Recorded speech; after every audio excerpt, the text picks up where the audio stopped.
Nagluto nga pala tayo ng masarap na dilino. Yan yung mga ginasa nating ano, palaman sa loob ng tiyan. Yung malagkit at saka yung mga laman loob. Yan, binabad na ni Kuya sa mainit na tubig para madaling tanggalan ng balahibo.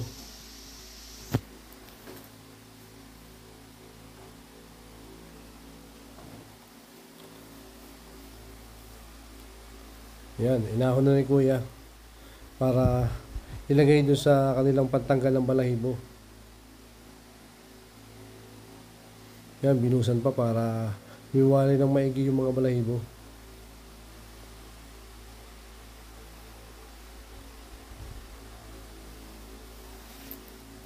Yan. Tatanggalin ni Kuya yung tali para hiwa-hiwalay sila.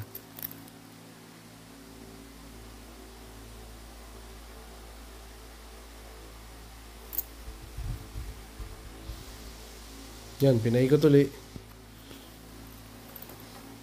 Binusan uli.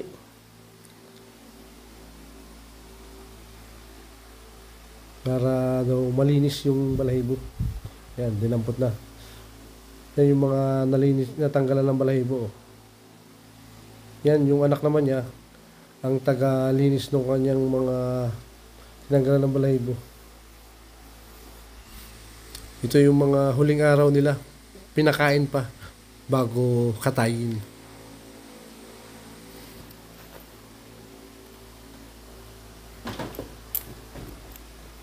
Yan, tuka sige. Yan. Tinanggalan na ni Kuya ng iba pang balahibo. Yung mga natira. Tapos yan, yung mga natanggalan ng mga laman loob.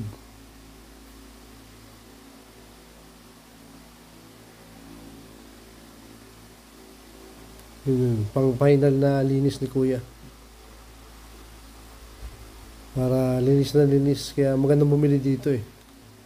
Talagang linis. Yan. Ginagisa na nga pala natin yung mga laman loob dito. Yan. Hindi ko na nakita yung paano paglalagay ng sunod-sunod. Basta ginisa na namin ng yan. Nilagay ko na yung malagkit. Mga patatakal. 5. Nagdagan ko pa na isa. Para mas maraming malagkit. Mas masarap. Yan. Hanggang sa medyo maluto yung malagkit, pwede na yan. Papalaman na natin mamaya. Yan. Medyo dinagdagan ko pa ng luyat kasi parang bitin ng anghang.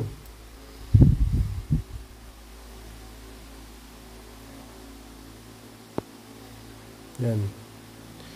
Haluin mo na ng haluin para maluto yung ibang mga malagkit.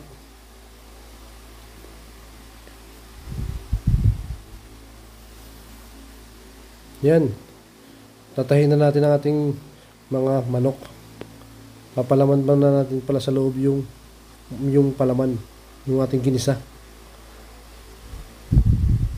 Ang kailangan natin dito ay sinulid at karayom. Yan. Yan. Yan, papalaman na natin ng chicken. Papalaman na natin ng chicken ng laman loob na ating ginisa. Hatiin natin sa 4 yan. Kailangan shoot nyo maigi. Sinsinin nyo, pwede nyo sinsinin. Para magkasya lahat. Oh, nahihirapan pa. Yan. Binilisan ko na nga pala. Baka kayo mainip.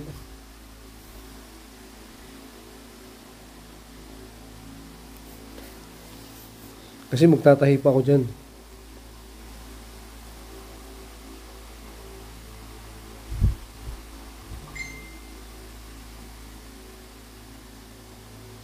Yan. Tapos na ako.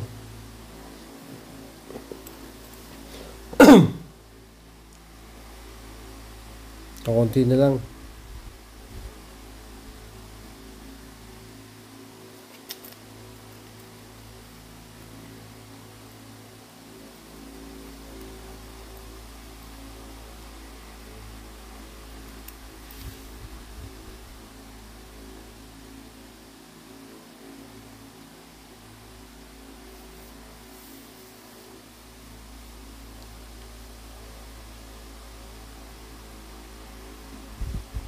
Yan, kakaunti na.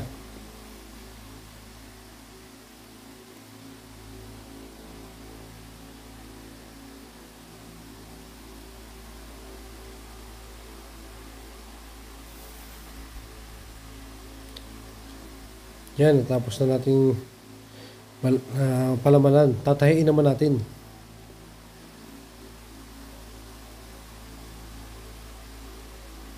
Yan, binilisan ko na rin pagtatahi para di kayo mainip pag panonood.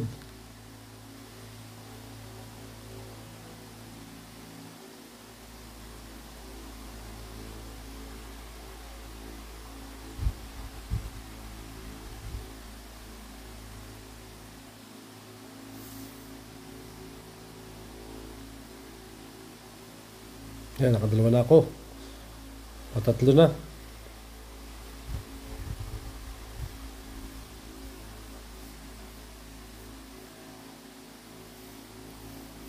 Yan, patatlo, paapat.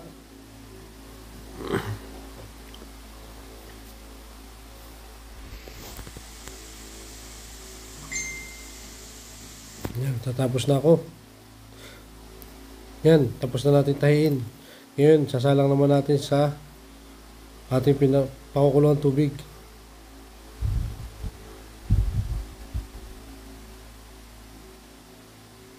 Kailangan sa kaldero ating mga lalabuging manok. Lagay muna natin bago natin lagyan tubig. Mula sa pelikulang Mamaw, The Ghost Project, Mr. Mamaw himself, Mike Areglo.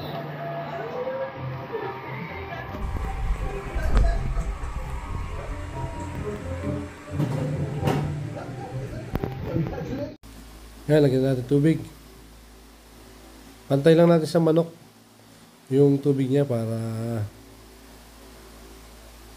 hindi naman maparami ang tubig.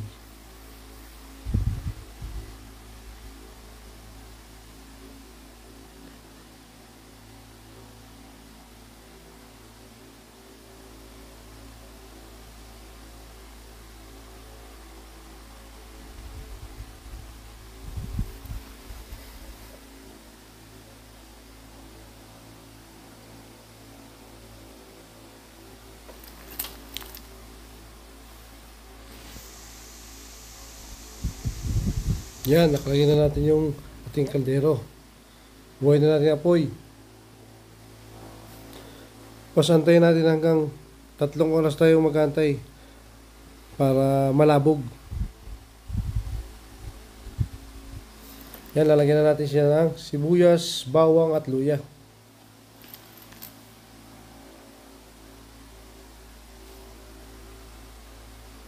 Yan, lagyan na natin ang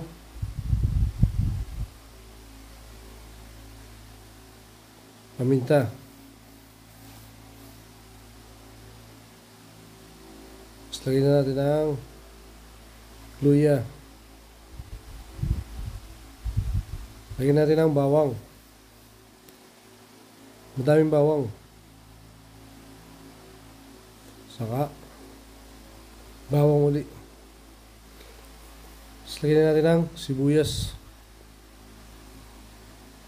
2 buong sibuyas ang ating nilagay. Tapos takpan na rin natin. Pantayin na tayo ng 3 oras.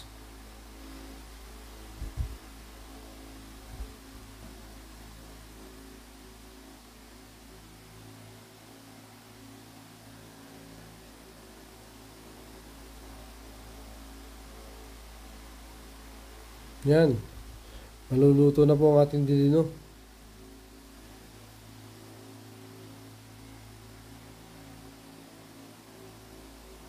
Yan, naluto na po ang ating dilino.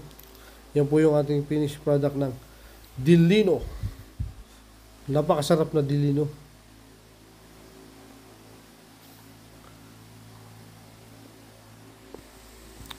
Yan, lagay na po natin sa lamesa. Yan po yung ating nilutong dilino. Yung napakasarap na dilino. Yan o. Yung laman loob, yung mga laman sa loob, yung mga palaman, oh. Yan, yun po yung mga pinalaman natin na ating ginisa. Na pinalaman sa loob ng dilino. Kaya try nyo. Ang sarap.